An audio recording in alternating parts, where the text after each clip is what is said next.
and welcome everyone. Welcome to today's podcast. We are very honored to have a very distinguished guest with us, Dr. Shakti Upadhyay, a biotechnologist with over 4 decades of remarkable contributions in academic research as well as industrial R&D. Dr. Upadhyay holds a doctorate from the University of Paris, and he further honed his expertise through postdoctoral research at esteemed institutions like UCLA and Harvard Medical School. Throughout his career, Dr. Upadhyay has seamlessly bridged the gap between scientific discovery and real world healthcare solutions. His pivotal role as senior scientist at National Institute of Immunology, research director at Reliance Life Sciences, and chief research officer at the Murugappa Group demonstrate his commitment to driving innovation in biotechnology. Dr. Upadhyay has been a visiting professor at the Medical University in Poland as well, where he spearheaded the development of phototherapeutic technologies. Today, we will dive into his fascinating journey as a scientist and explore the intersection between modern biotechnology and the ancient Ayurvedic system, specifically the Panch Bhutas, the 5 elements of nature. Welcome, Dr. Shakti. We are so honored to have you on the podcast. Thank you so much, Priyanka. It's my pleasure, and it's really nice to be with you today. And I look forward to talking to you. In fact, I have been listening to all your podcasts, and you make it so interesting. So it will be really interesting to talk to you on these subjects. No. Thank you. And it's an absolute honor to have you on the podcast with us. Given your versatile experience, given your 4 decades of experience in this field, it is absolutely an honor to educate ourselves as well as our viewers on what is it that you're working on, what have you seen over the last 4 decades, because it's always interesting to talk to people who have been in the field, who have spent their life research on these subjects, and to see how these discoveries can be helpful to the ordinary man of today. So that's the purpose that we have here. And at UVAP, we work a lot on making sure that we get into the root of things. And that's where, we really want to talk to you and learn from you on this subject. Thank you so much for the nice words that you have said. Okay. And so, Dr. Shakti, just to get started, as a modern scientist, and especially who is working in the field of biotechnology, how did you get interested in a topic that's at the core of the traditional system of medicine, Ayurveda? Yeah, actually, it goes back to 30 years when I was a scientist at the National Institute of Immunology. I was working on one project specially, which was funded by Department of Biotechnology, the Department of Science Technology. And this project was focused on studying the immunomodulatory effects of the Indian medicinal plants used in Ayurveda. So this is a project which was given to me. So I was a little curious how these plants are used in Ayurveda. At that time, I did not have any knowledge about Ayurveda. Just like any other scientific student of science, I was more into Western way of education. And then since I was abroad, so I was more focused on doing scientific research. But I was very intrigued by that, how in Ayurveda, these medicinal plants were identified, which could have effect on the immune system. So I first wanted to understand what is Ayurveda. So I started reading books and articles. I also met several Ayurvedic experts also. I attended many scientific conferences. And gradually, as I went forward, I began to understand the intricacy of Ayurveda and the depth of knowledge that Ayurveda has.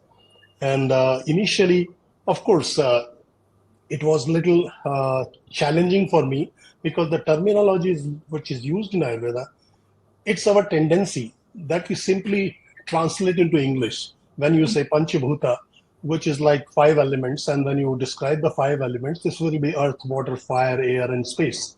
So when you translate it directly, it does not mean much in a scientific language. So I thought, what all this terminology is all about. So I went more deeper, and I understood that this terminology is not just in a literal sense one has to take, but rather these are metaphorically represents actually the deep meaning of each word that is used.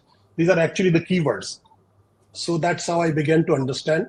And the second fundamental principle that I learned was the tridosha. So these were the two things, Pancha Bhuta and tridosha, because then I realized that this Ayurvedic system of medicine is based around these two fundamental principles. So that's how I got initiated into Ayurveda, and then I have been studying about it, and I find it very, very fascinating. In fact, the knowledge which is there in Ayurveda is much more vast than the modern science that we know.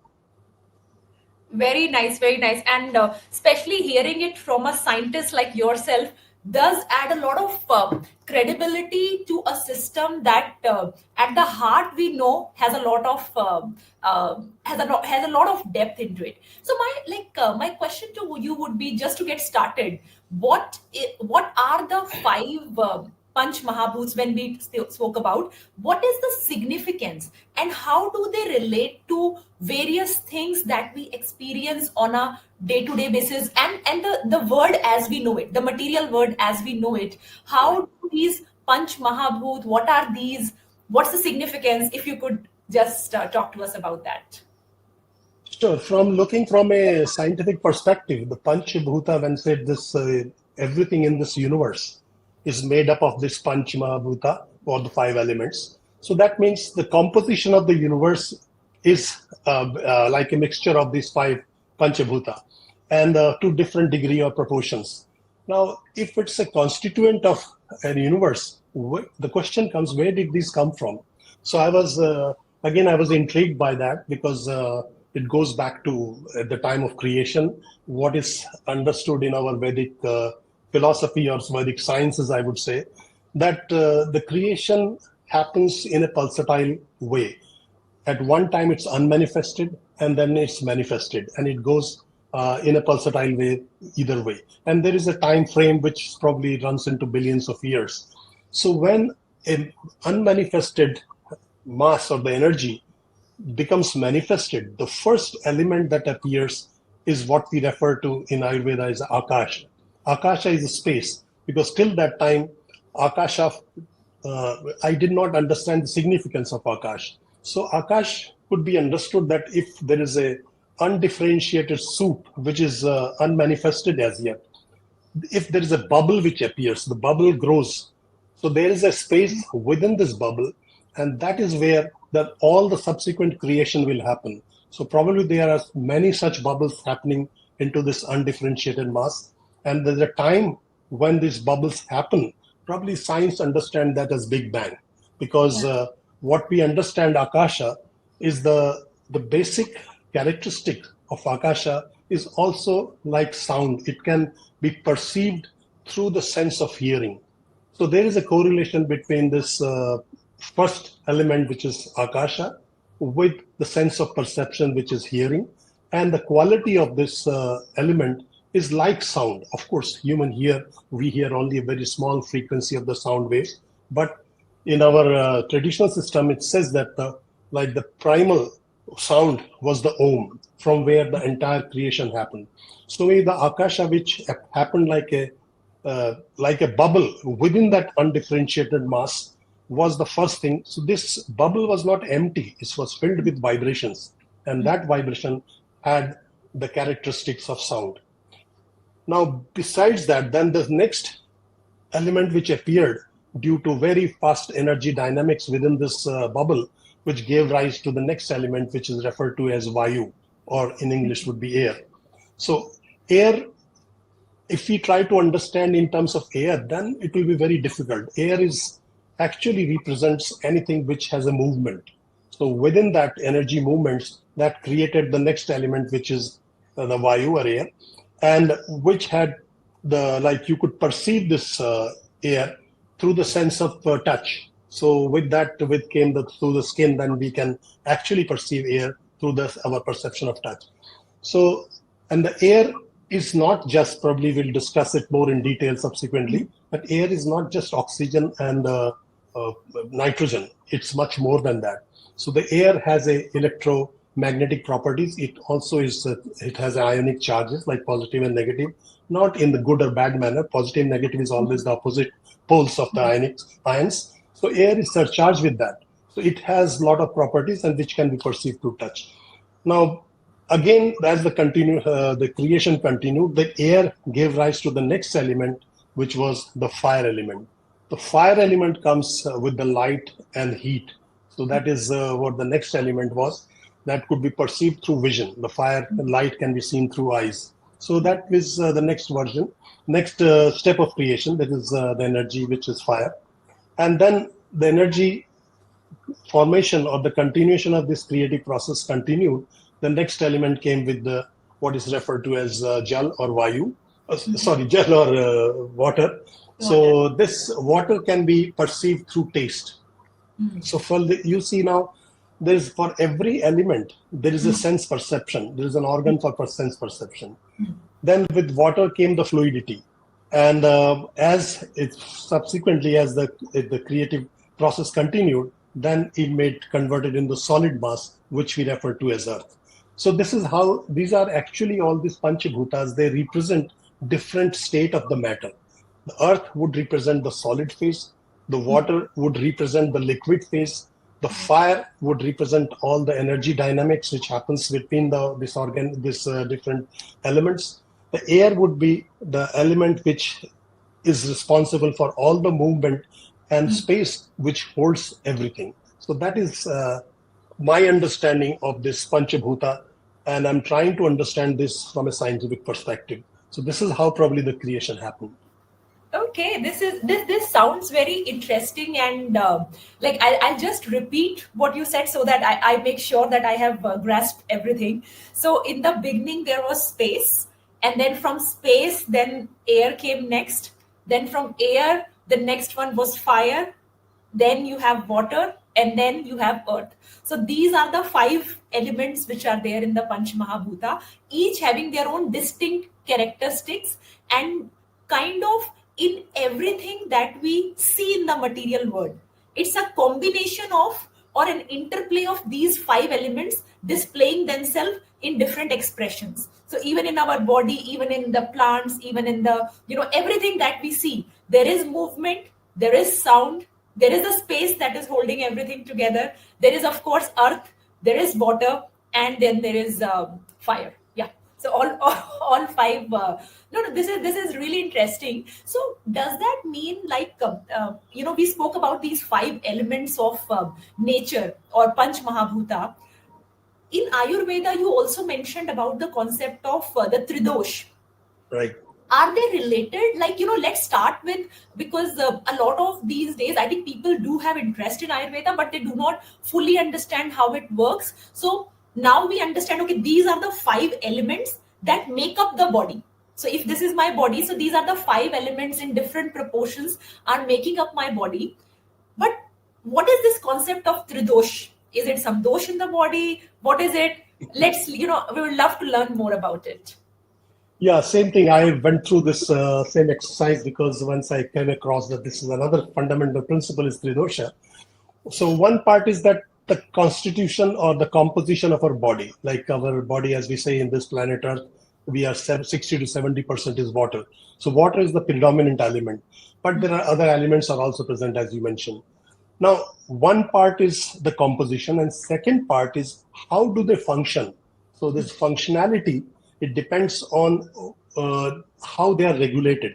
So when we talk of Tridosha, it's how these elements are used in the regulation of a living system. Like there are three regulatory principles in the Tridosha. And if you again go by literal translation, it won't mean anything. It's you said Vata, Kapha, and Pitta. So as a scientist, when I started, I said Vata means air, Pitta means bile, and Kapha means mucus. How can these three things can regulate a living system? So I was a little confused, but again, as I went ahead and tried to understand more, then I realized these are again used metaphorically, and it has a deep meaning. For example, when you talk of Vata, Vata, as we discussed, is represents air, which has a movement. So any biological process which has a movement would fall under the category of Vata. Now, what are the examples? What moves within the physical body is that, for example, movement of blood. movement of digest or the food which goes through the digestive tract, even movement of nerve signals which moves from brain to the peripheral organs through the nerve fibers. So anywhere there's the movement, even at a molecular cellular level, when is any ligand which binds to the receptor on the cell surface, there is a signal transduction happens which goes up to the gene. So there is a movement even at a cellular level. So any movement which you see in a biological system is regulated by vata. So all those processes were categorized under this part of the tridosha. Now the second category is what we refer to as pitta. Now pitta again is a symbolic. Pitta means bile. Bile. What is bile? We understand scientifically bile is a metabolic byproduct of the cholesterol metabolism. And so what it was being referred to was all the metabolic processes which were categorized under this category, which also involves all the energy transactions. So all the metabolic processes which where the energy transformation happens, or there is an exchange of energy in the form of electrons, which are categorized under this what we call as this pitta. Third category is kapha, which again in literal translation will mean mucus. What does mucus do? If you understand mucus, it wouldn't mean anything. But mucus is a protective layer which protects our what you call our mucosal epithelium. And you see mucus in the nasal tract, in the digestive tract, wherever this our body opens to the exterior, that channel is always being protected by mucus layer. Because if there is no mucus, then the bacteria and virus will enter and immediately get into the cell or into the body. So it's the mucus which traps it, and that's how we are always protected. So what it was referred to as the something which protects this the organism. So what they were referring to was something like the immune system, is the immune system which protects.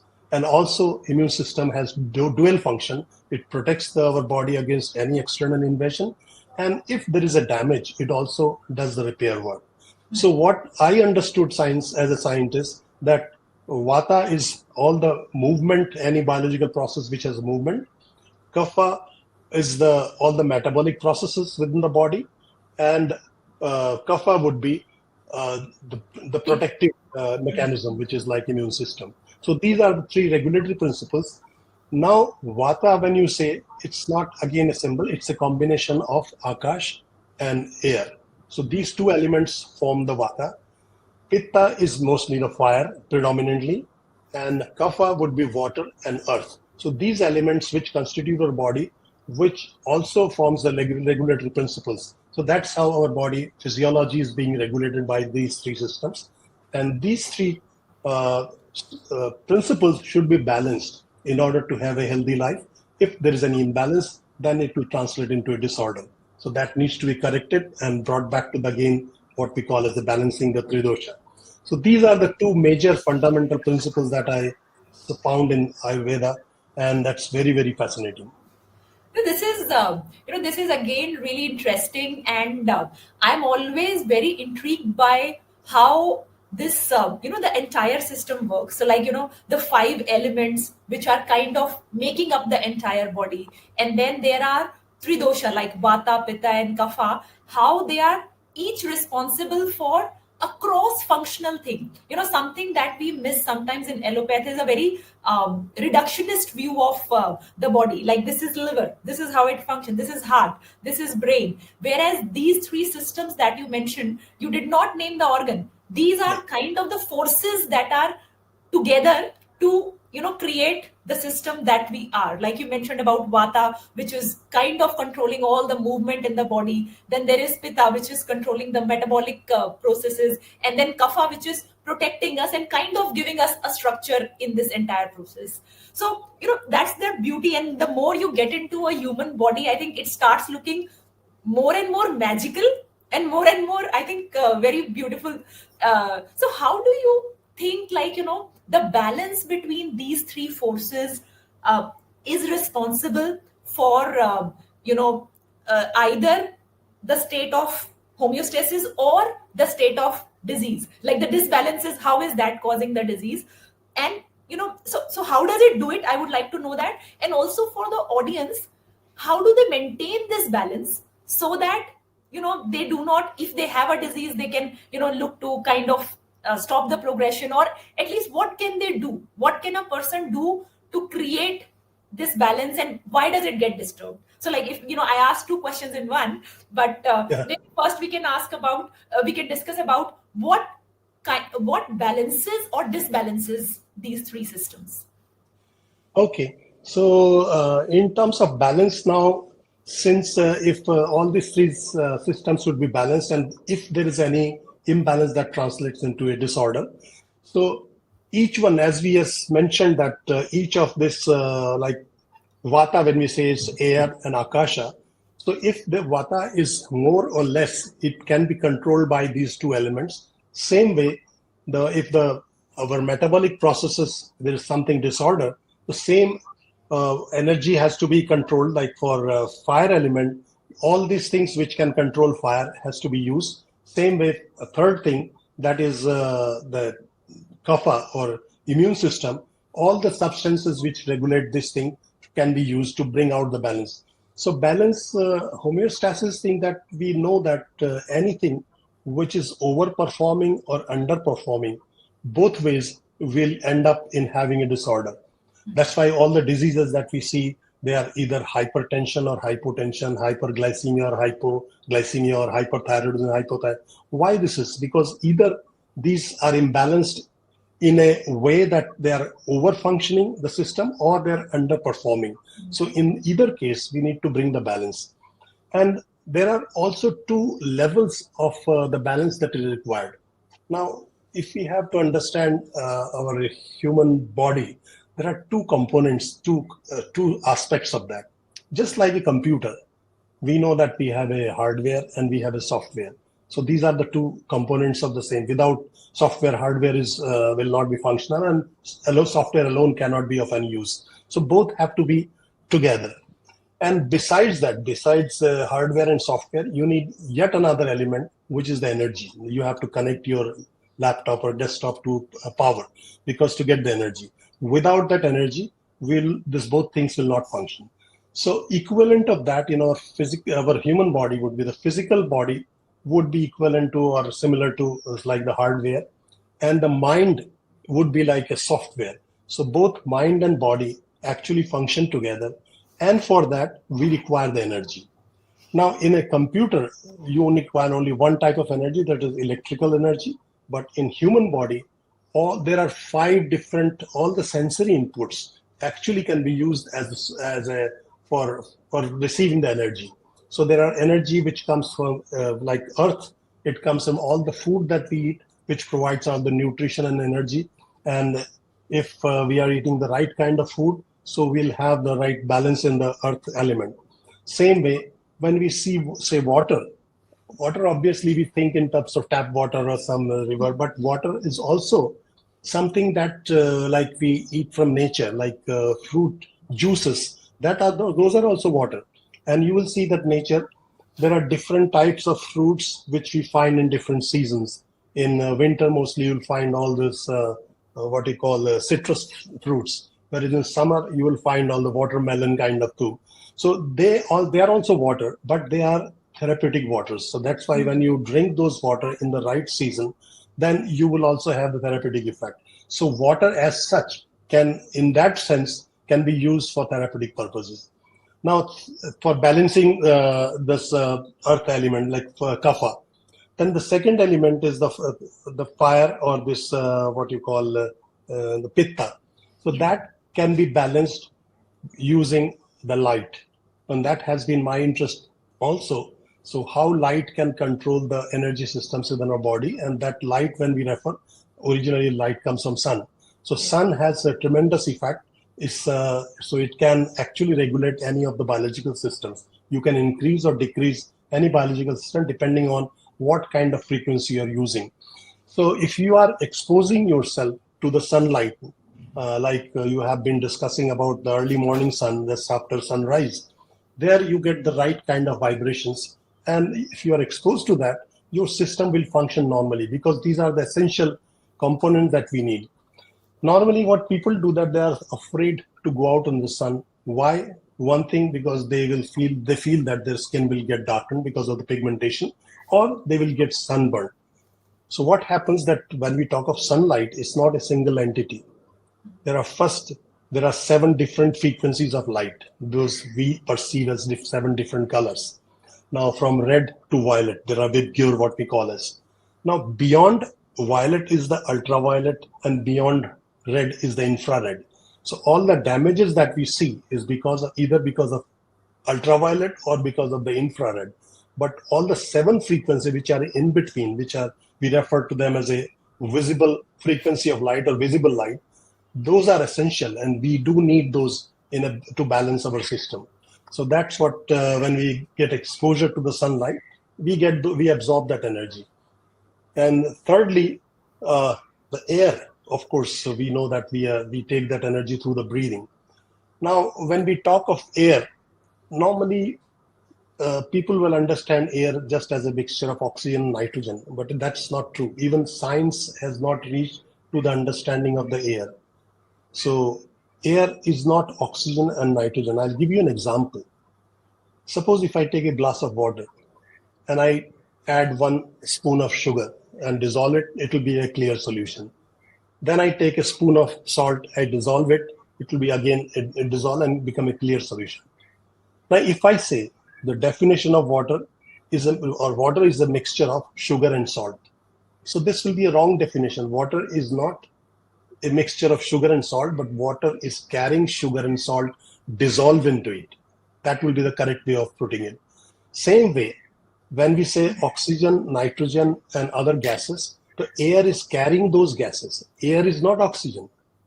So actually, when we breathe 2 things. We breathe oxygen and we breathe air.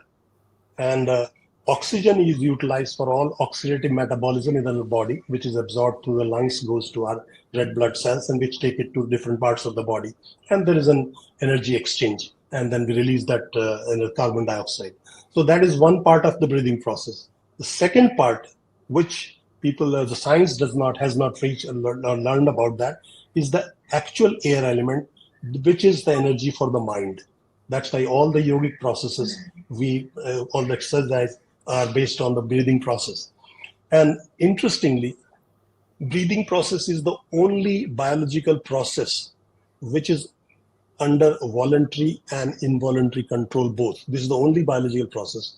Your heartbeat, you cannot control. This is involuntary. Your hand movement is voluntary. It will not happen involuntarily. But breathing is the only thing you can do voluntarily. And as soon as you stop breathing voluntarily or consciously breathing, it will stop and go into it will take over, like unconsciously you will start breathing, which is under involuntary control. So that gives a clue that why it is so, that how breathing is important, and you, by regulating the breathing process, you can regulate both mind and body. So that is the principle of the yogic breathing exercises and all the kriya processes. So that is the element which regulates this, our third element, which is for akasha and air. So vata and akasha, of course, is again, as we said, we discussed this, as the sound is the quality, and sound can also be used as a therapeutic ingredient. And therefore, a lot of sounds which are, when you go out in the nature, for example, when you go to a forest, you feel good. Why? Because of that, there is a natural sound. When you go to the ocean, when you see this waves of ocean coming and you hear those concentrate, you also feel relaxed.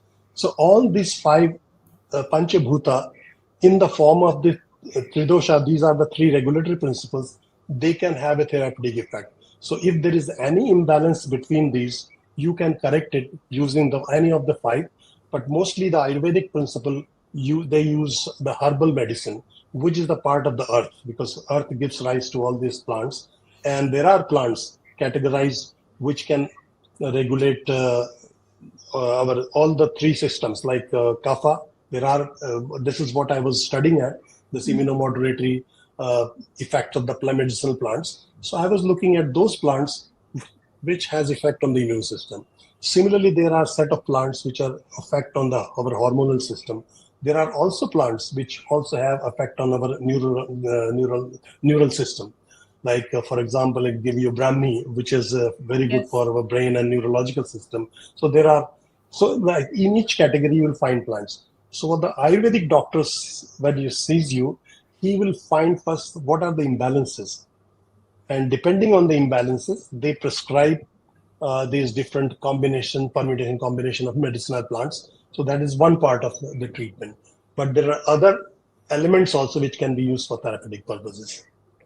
This is absolutely amazing, and especially hearing it from a research scientist who has studied at UCLA, Harvard Medical School, and how like the ancient wisdom in India is like indeed very deep. This is extremely interesting, and especially the example that you gave is too good, which is the body is the hardware, the mind is the software, and we are consuming energy through our senses in different forms at all the times. So whether it is like we are consuming sunlight as energy, or we are consuming food as energy, or the water in the food as energy, like and you absolutely mentioned perfectly that the food itself, especially we keep on talking about in all the UVAP podcast, people who watch us, we speak about rainbow diet, eating vegetables as they are. And I was also discussing once with a friend who has a farmhouse. She said, you have cucumber, squirrel comes, and squirrel actually just opens the cucumber like a lid of a water bottle, drinks the water in the cucumber, and then just goes. So all these the natural vegetables like the watermelon, the cucumber, these are all sources of water for us. And it is so good to not just think of water as simple water, but all these foods which nature has given us, the beautiful rainbow color fruits, which are all form of vegetables for us. And the oxygen example is air example is perfect. And I think that really gets us thinking that yes, if you dissolve sugar in water, water is not sugar. The sugar is part of this solution that you got, but water is much more than the sugar itself. And hence, maybe this is absolutely right that air is not just oxygen, carbon dioxide, nitrogen, but it is much more. And that is why maybe you go out in the nature, fresh air, suddenly things start changing. We don't know the full maybe the biochemistry of it, but you can surely feel it कि कुछ तो बढ़िया हुआ है अभी. जैसे ही I start touching earth, I start being in nature, in sunlight, your body starts giving you signs कि something good is happening. So I think, and you are very right that all this is the energy the body is consuming. So body को energy दिया, body becomes happy, and that's quite simple. Yeah, yeah, And yes, absolutely, you mentioned about the sound and how sound can be used for healing as well. And this is something we also believe at UVAP, because we do have UVAP music for the soul as our channel, through which we do meditations, and a lot of those are based on the ancient raga therapy. So the Carnatic ragas, the Hindustani ragas, how these ragas affect different parts of the brain. So that's the the music therapist who is involved there. So that's the kind of science which is there. And we do see scientific reports on it, and researchers like you are working on it. I think it's now time that the common man can take advantage of these things and utilize them in their daily lives. So on this, I'd like to ask you, now that in this part of the conversation, we discussed that the whole body that we have is not one organ, one thing. It's actually a system. Whether we spoke about the five elements. Now the brain is also made up of those five elements, these hands are also made up of those five elements, the heart is also made up of those five elements. Even vat, pit, and kapha, they are also not at one location. They are kind of located at everywhere, and depending upon what is the purpose, the different one comes at force at that point in time. So why do you think a lot of people who are listening to us may be going through some sort of problem? Maybe they have obesity, maybe they have diabetes, they have BP, they have cholesterol, they have PCOD, or different type of lifestyle illnesses. Why do you think looking at the root cause of a problem is an important thing that every person should be thinking about? कि मुझे ये बीमारी हुआ क्यों? Why is that important, and why is that approach important in medicine? Absolutely. And I will start with a simple example. Suppose we are sitting here and talking, and then suddenly the fire alarm goes off. And that will be very disturbing because we know that fire alarm is very, very inconvenient. It will cause disturbance and it's very unpleasant. So what we'll do, suppose if we go and we say, okay, let's switch off the fire alarm and continue our this discussion. So, so if we do that, what happens? Yes, we can finish this talk probably discussing comfortably, but without realizing that there is somewhere fire, and the fire alarm was giving actually a warning that there is a fire. But what we did was, for our convenience, we simply switched it off.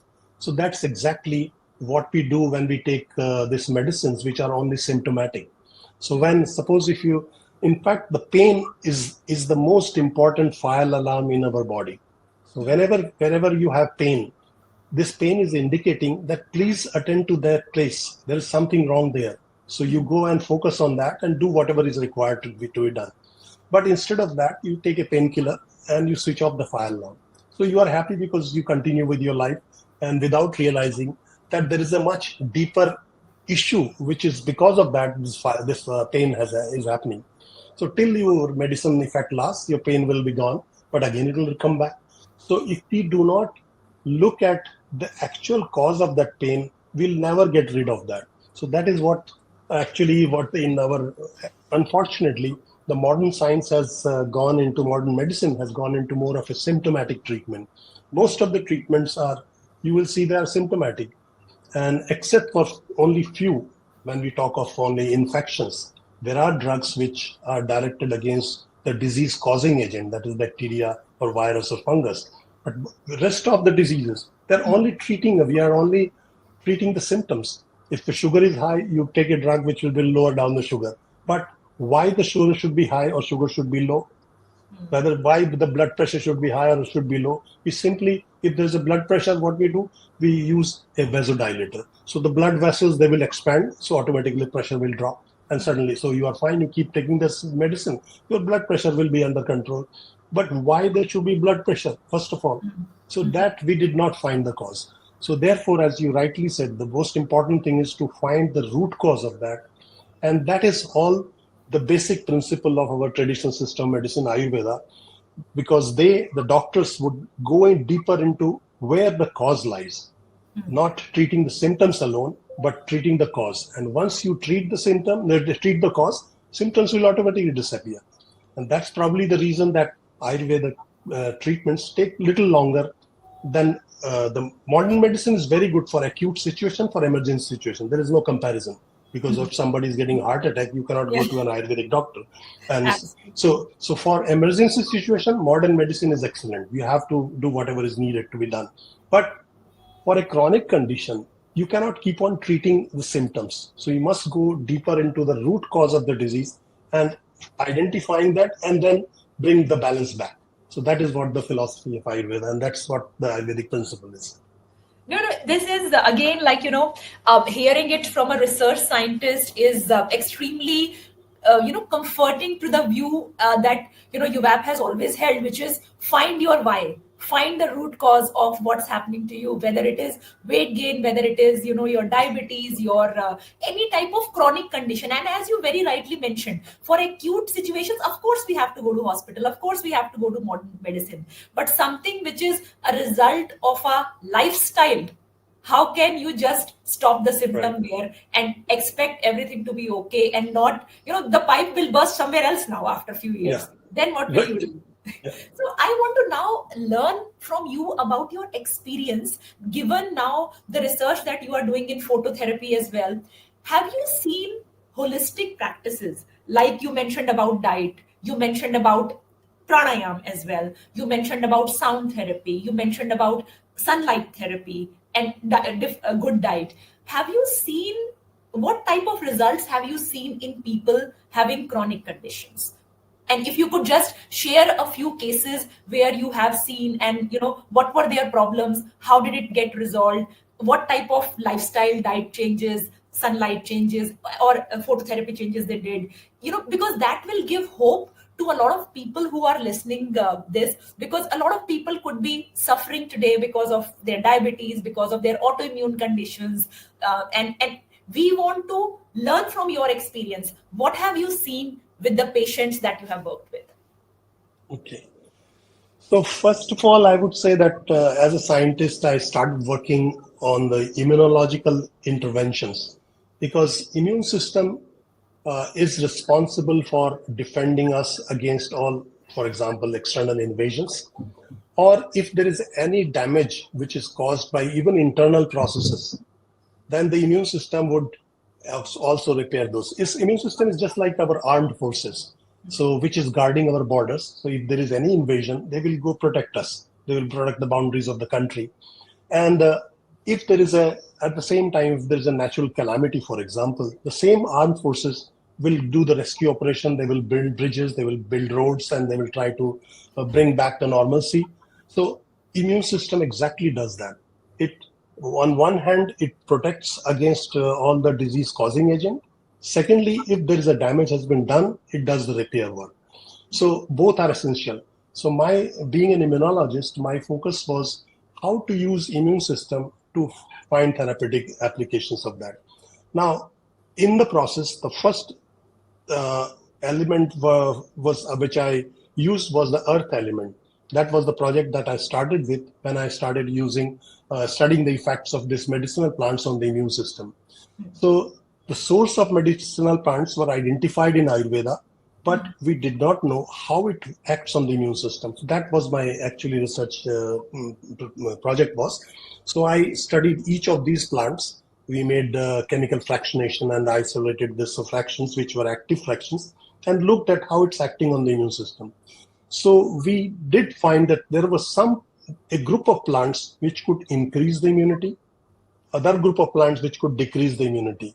And there were some plants which could actually work in both ways, which are called adaptogens or called rasayana plants, which when I started, I did not understand what this group was. That these plants, if you take, there are certain group of number of plants, which if your immune system is operating at a higher frequency, it will bring it down. If it is low, it will bring it up. So it will create the balance on its own. So those are the group of plants which are called rasayana plants. So when I studied that, I found amazed that how the same molecule, same plant can do both the things. So these are the immunomodulatory plants. That was my study. So that on that basis, I developed therapeutic modalities using these medicinal plants for various things. So wherever the immune system is involved, like if immune system is underperforming, you are vulnerable to infections or even cancer, because cancer keeps happening to us on a daily basis. Every time cancer, what is cancer? It's nothing but a normal cell becoming an abnormal. So if a normal cell becomes abnormal, our immune system would immediately recognize it and eliminate it. If it fails to do so, if it fails to recognize this abnormal cell, that abnormal cell will keep growing, and that down the lane it will be diagnosed as a cancer, as a tumor. So that is what happens when immune system fails to recognize this abnormal cell. It's just like if a normal citizen in a city like Mumbai, if a person becomes a criminal, the police force should eliminate or arrest that person. Otherwise, that person will cause more damage. Suppose police does not know who is a normal and who is a criminal, then the problem will happen. So this is exactly the immune system. When it fails to recognize an abnormal cell, it goes up to become a cancerous tissue. So therefore, you are keeping the immune system alert or upregulated is very, very important, even to prevent any kind of infections. But on the other side, if immune system is overperforming or excessively performing, then you have another set of problems, disease, which are all inflammatory conditions, which are even autoimmune diseases. So autoimmune disease is what happens when immune system is attacking your own body. So that causes the damage to your own body. So in those situations, we need to bring down the immune system. We need to regulate that. So on both sides, if one side you have to increase the immunity, other side you have to decrease. So this is what my research was, and I identified these natural products which were used in Ayurveda, how we can modulate this immune system. So that was one part of the project. Then subsequently, I had another project where I was studying the effect of environmental factors on the immune system. So this was again funded by Ministry of Science and Technology, where I was studying the effect of various environmental factors on the immune system. And so there I identified that's how I identified the light as one of the major factors which regulates the immune system. Of course, we all know that light regulates the circadian rhythm of our body, the hormonal profile and everything. But immune system also it impacts. That was very, very interesting for me. So I carried out a lot of experiments where I kept the laboratory experimental models under light and dark conditions. And I saw that, yes, when you keep these experimental animals under dark conditions, their immunity goes down. Their ability to respond to a challenge like antigenic, viral, like bacterial challenge goes down. So that was very surprising that in absence of light, this thing happens. So that gave me an idea. If absence of light could cause in the decline of immunity, can I bring back the immunity by re-exposing them to light? So this is the second part of the experiment. When I did, I found yes, it can be corrected. But in the second time, what I did not use only the white light. I used different frequency of light. Of course, to start with, I used very improvised boxes where I put bulb with the color filters, with all the 7 color filters. And when I did this experiment, I found that some colors, frequencies, they increase the immunity, other frequencies, they suppress the immunity. So that was very, very interesting that within the frequency of sunlight from red to violet, one side of the spectrum enhances the immunological response, other side it reduces the response. So what you need is to balance the both. So that's why it's very, very important to expose ourselves to the sunlight, especially during morning and in the evening before sunset. Because during daytime, yes, because of the ultraviolet frequencies are also very increased on infrared also. So there you may have feel a little uncomfortable. But early morning or late in the evening would be the ideal time to expose it to sunlight. That is for prevention of any disorder. But suppose if something has gone wrong already because of our lifestyle and all that, how do you correct that using light? That has been my second project where I'm using this light frequencies to bring back the immunity where it's low, bring back to normal, and where it's over functioning, how can I bring back? So based on that, my research, I designed a medical device which can produce all the 7 frequencies of light, and that can be used to expose an area which needs to be treated. So I can modulate the immune system. So we are offering it to, for example, pain management. What is pain management? It's an inflammatory process, which is an immunological response to any kind of damage which has happened. So immune system immediately tries to fix it. And Yes. in the process, it produces certain factors which we perceive as a pain. So that's how the immune system functions. So instead of reducing the pain, you help the immune system to repair the damage. So as soon as the damage is repaired, the pain automatically is gone. So this is what the principle I'm working on. So I'm using light for that. So like that, I still continues my research. I want to use the sound vibration also for modulating. My focus will always be, because being an immunologist, I am trying to study the immune system, but how immune system can be regulated by different sound frequencies. So that is also a part of my research, but I have not reached yet to developing a protocol for that. But this is what I am doing now. So this is again like very very interesting, and especially the way you are mentioning it, it just makes the case for personalized medicine stronger and stronger, because every person's problem is unique, and as you're mentioning about particularly about the immune system, in some cases it is lack of immune system which is causing the problem, like cancers and like your everyday infection, and in some cases it could be the excess energy of the immune system that is causing the problem, like your allergies, like your autoimmune conditions. Good. And how, by using natural tools, like you mentioned about the earth aspect first, which is through food and medicinal herbs, and then you mentioned about the sun aspect or the light aspect, where through using these natural tools we are trying to see whatever is the under or over usage in this particular person, so accordingly is being corrected using light, corrected using using the elements of food, in that. So this is very interesting, and I think.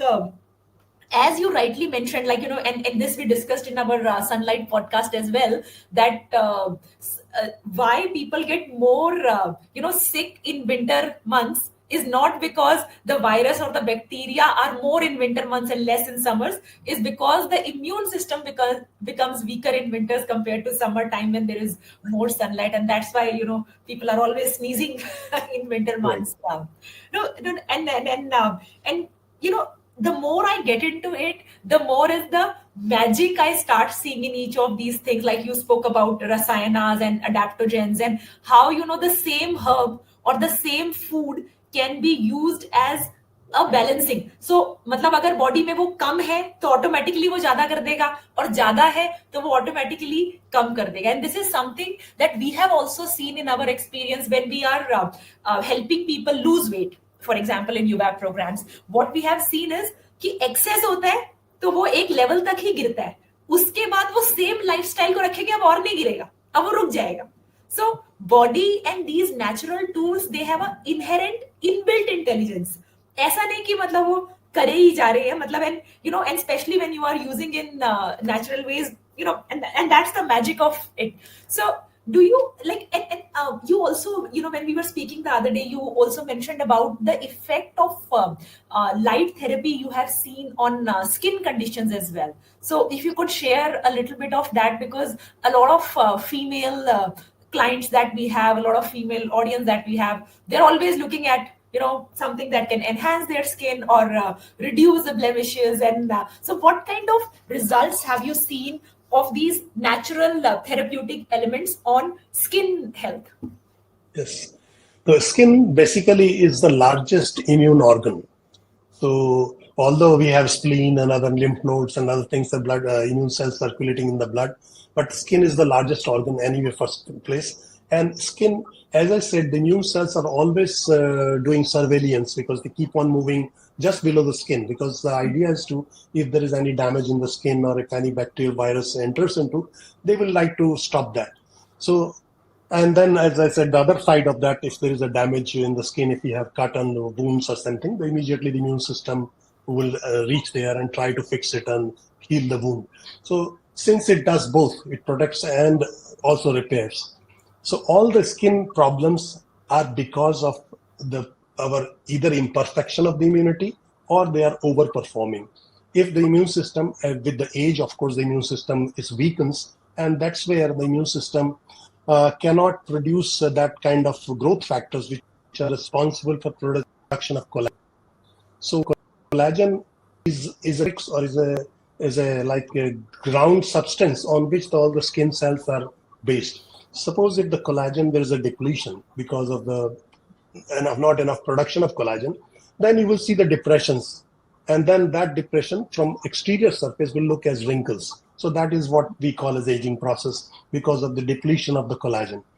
Now, if you normally people will go if there is a such kind of things happening, they will go for Botox or they will go for fillers just to fill those gaps. It's just like, again, I give very crude example. When you drive on the Bombay roads, if there are potholes, you come and fill the sand, but it looks very okay. Now we have done the job, but again, after some time, the sand will come off. So again, you keep on filling those gaps. So rather, instead of that, you make a concrete road once for all, and then there will never be anything. So this is what the nature does. So our immune system produces certain growth factors which act on the fibroblasts. These are the cells which produce collagen. So if the immune system is active, they will keep activating the fibroblasts to produce collagen. Of course, there is always a turnover. So as soon as the collagen is depleted, a new collagen will be formed. So your skin becomes absolutely young and it looks perfect. So that is from one perspective. Second part is that many times the skin, there are infection happen, which we call as acne normally, because of the hormonal changes. There is more of a sebaceous oil production, and then the bacteria will try to get into those pores and then start growing, and that's how acne happens. So acne, one thing is that there is a bacterial infection. Second, there is this inflammation around that because the bacteria is there, immune system is trying to look. So there is a redness and there is a swelling, and it looks, that's what we see as a acne. So now to control that, again, We can use light because there are certain frequency of light that can control the bacterial population. It can kill the bacteria, and the other side of the fraction which does the repair job.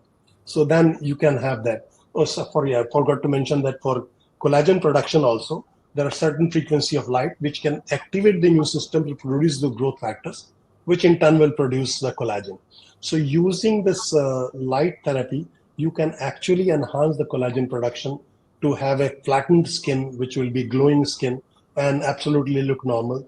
If you have acne, then again, a different setting of light, one part of the frequency will act against the bacteria. Other side will be enhancing the repair job, which has happened due to the damage caused by the bacteria. So then again, skin becomes perfect. There are conditions in the skin that what we call as pigmentation.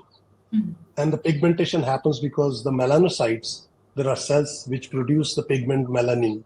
And these melanin pigments, if it's overproduced, then it will become the dark patches. So again, the melanocytes are under the control of the immune system. So when your immune system is not performing well or is overperforming, then again, the melanocytes would also behave differently. So you can control that also. And since immune system can be controlled by light, you can also have a treatment for that.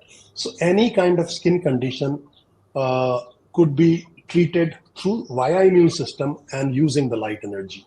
So that's what my work has been, and I have developed those treatment protocols.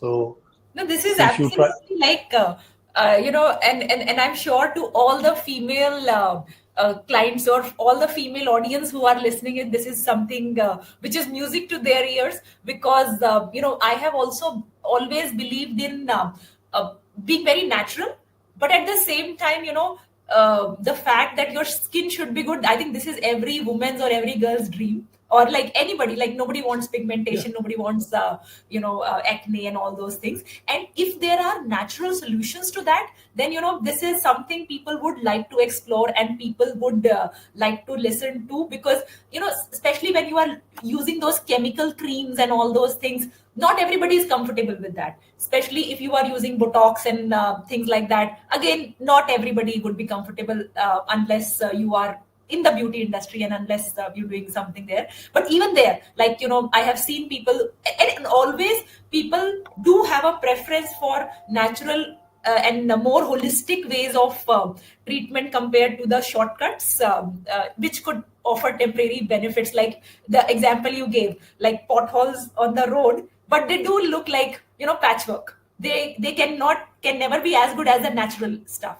So if we do have solution, I think this is something, and the fact that there is research happening, the fact that you have created protocols around it, I think this is something very interesting. And this is so. Do you think? And now in a lot of conversation that we have had so far, there are talks about systematic things, like the Panch Mahabhut or the Vata Pitta Kapha, again systematic things, or like even in the solutions part of things, we spoke about the the natural watermelon which is there, the natural cucumber, the natural citrus fruits, or the sunlight. uh, and at the same time, we also spoke about in some people, in their situation, the root cause of their problem is very unique to them. In some cases, their root cause is because their immune system is overactive because of the stress they may be going through or various other things.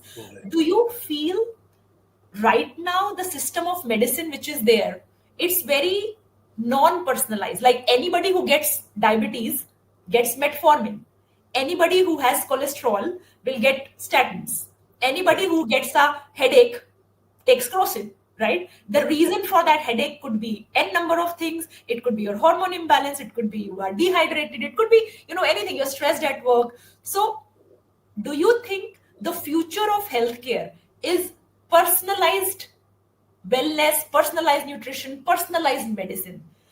What do you say to that? absolutely, because each person is very, very different. Because and that Ayurvedic composition of Kapha Pitta Vayu that explains.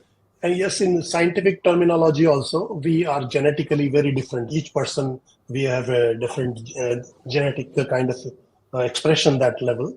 although it's the same genetic pool, but no two-person behave similarly to same kind of challenge. Like even when we saw COVID, not everybody got COVID. I did not get COVID, but there are many people who got COVID and became very serious also.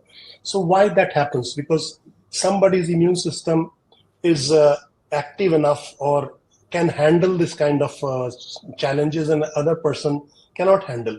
So these are the individual variations are there. So same way in everything, like so from modern medicine is, as you mentioned, they are mostly a uniform kind of thing. This for one size fits all kind of situation. So these are because they are mostly treating the symptoms. So you're treating, as I said, headache. So you take crocin, so you're treating only the fire alarm. You're switching off the fire alarm. So same way, but not the cause of that headache. So same way for all, even diabetes. Why diabetes should happen? Yes, we know diabetes. There is a like sugar is going up, or when the hypoglycemia, there is sugar level is going down. But why that should happen? So we need to understand that many of the diseases, what is understood, like I've going into the Ayurveda, most of the diseases are caused at the level of mind and manifested at the physical level. It's not that only physical body. There are, of course, like if there is an infection, this could be at the physical plane only. But there are many diseases which happen at the level of mind, which could be level. So there are mental blocks, there are energy blocks within, because human body for medical sciences we see only the cells and bones and flesh, and that's all. But according to our ayurvedic, there are 5 different sheets in the body.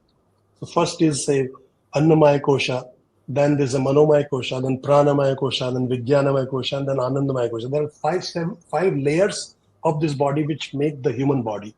So what we are talking about is Annamaya Kosha, which is developing from the food that we eat. Yes, those are vulnerable to infections and this thing that exactly this causes at the level of the physical body. But there is also a Manomaya Kosha, which is the mind. If a person is undergoing stress or person is going through some emotional uh, issues, so that would translate also into the physical body.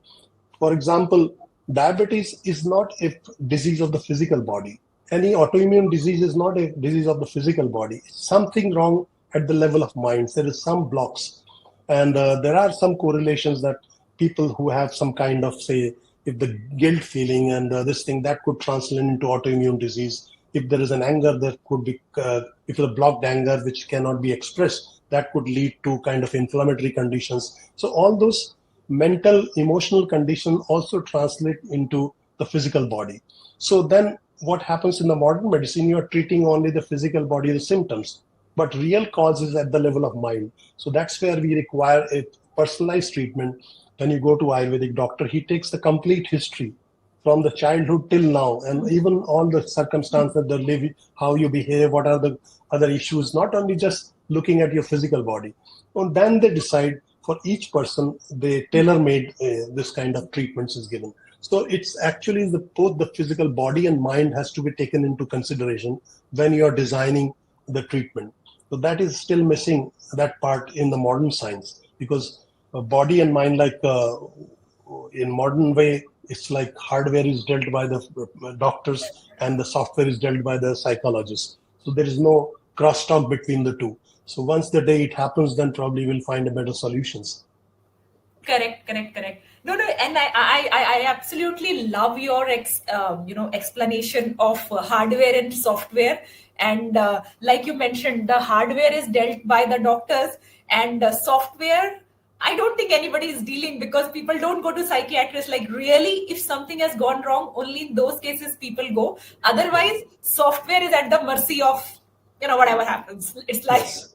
like that. So and Right. and and that's why, like, even at UAP we have programs which look at the physical. So of course, the known diseases that you have, the known symptoms that you have, because maybe the scales on your nails, they're a sign of something. Your hair fall is a sign of something. Those acne is a sign of something. And then the emotional profile that you have, whether you have anger issues, whether you have anxiety issues, envy issues, because as you rightly mentioned, that they do result in a problem. They have the potential to result in a problem later on. If I have suppressed anger, maybe my pitta will go out of balance, because it's like, Yeah. heat is, anger is heat and pitta is again Right. heat. So Right.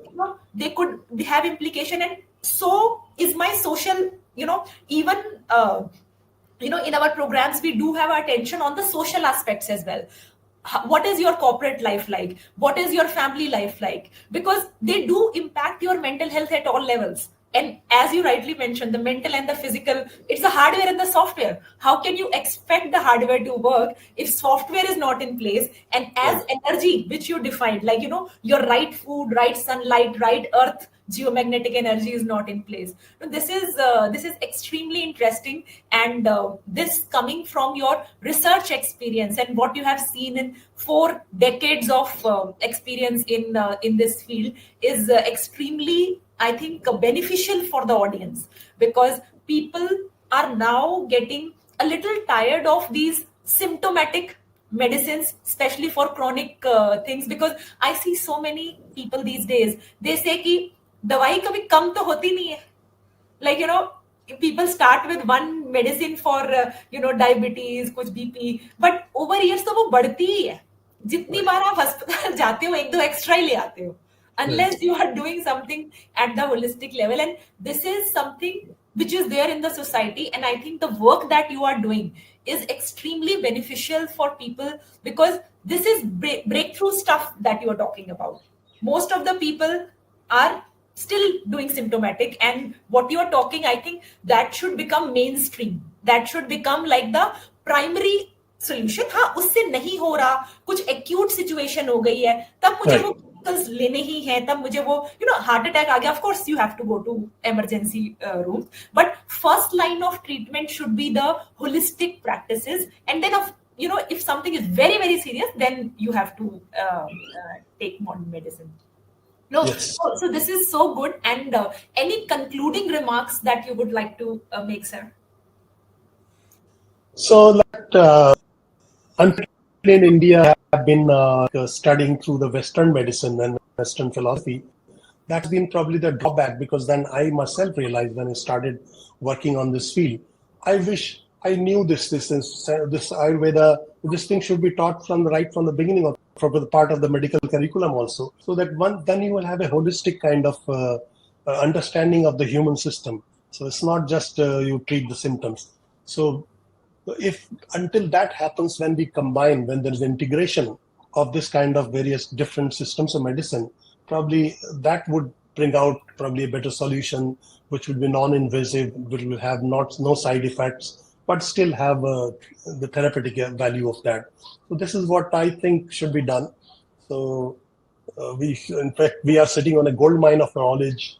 Our Ayurveda still, I think there's still a lot for science has to learn a lot of things from this Ayurveda and our Vedic knowledge that we have. So if we combine and integrate that, then probably we'll find better solutions. Absolutely, absolutely. And coming from a scientist, and how much you are validating the knowledge which is there in our Indian culture, the thousands of years of old knowledge, which maybe it was thousands of years old, but it is, the more science explores it, the more, like, we do realize कि वो चीजें were not अंधविश्वास, they were all like very very Yes, scientific absolutely. in their endeavors. So thank you so much, sir, and I am so privileged to have this association with yourself at UVAP, because this is something that we have always believed in. And getting your validation, getting, like, people like you to talk about it to other, to the audience at large, validates a lot of things. And I think the work that you are doing is exemplary, and this is what should come out. And more and more people will get the benefits of these natural treatments, minus the side effects which come with the traditional modern medicine. So thank you so much for joining us, and I look forward to seeing you in more of our future podcast. Thank you so much. In fact, it's my pleasure talking to you, and you are doing a fantastic job, the UVAP and all, and trying to bring this knowledge to the people and making them understand how they can have their better quality of life. Thank you so much for giving me Thank this you. opportunity to Thank you, talk to you. sir. Thank you. Thank you. Thank you, doctor. Thank you. Bye. Thank you.